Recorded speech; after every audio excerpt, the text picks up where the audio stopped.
My name is Ira Sevira. I'm from class 04 SIGA 002, and I'm here to present about meaning and language comparison in semantics. Firstly, I have the definition of meaning in language. Meaning is the essence or significance conveyed by the language. It can be categorized into various types such as lexical meaning, the dictionary definition of words, grammatical meaning, the relationship between word and process, and then pragmatics meaning, which is contextual and situational aspect of communication. And language is an encompasses spoken, written, and even nonverbal form that convey meaning through a shared understanding of grammar, syntax, semantics, and pragmatics. There are a huge contrasts between meaning and language. Meaning and languages has several comparisons. There are translation problems, the differences of semantic comparison in word headage in every languages, and then relativism and universalism. To the next slide, here I have translation problem. Translation between meaning and language is not just about the substitution of words from one to another. It could be a complex prepare that includes passing on the complete meaning and subtitle of a message from source dialects into the target dialects. For example, a basic word like run for occasion can allude to physical movement, administration, and organization, or the operation of machine. It's requiring a diverse interpretation depending on the setting. And then, semantic comparison in word headage.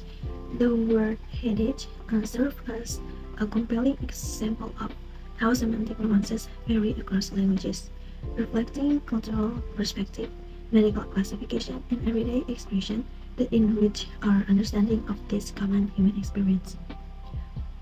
For example, in English, headache refers broadly to any pain in the head. In French, mal de tête translates to pain of the head. In Spanish, dolor de cabeza similarly means pain of the head. Take a look at the next slide. It's about relativism in semantics.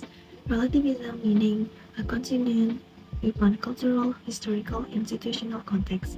In the realm of semantics, relativism suggests that word and expression derive their significance from the specific cultural and linguistic.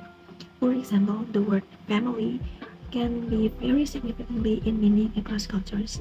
In some cultures, family may strictly refer to nuclear relatives such as parents and children, while in others, it might encompass extended family members, close friends, or even community who share a strong bonds.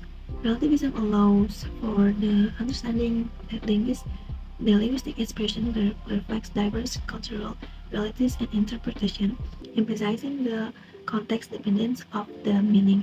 And lastly, universalism in semantics. Universalism is a certain aspect of meaning or innate, shared, or universally recognizable across languages and cultures.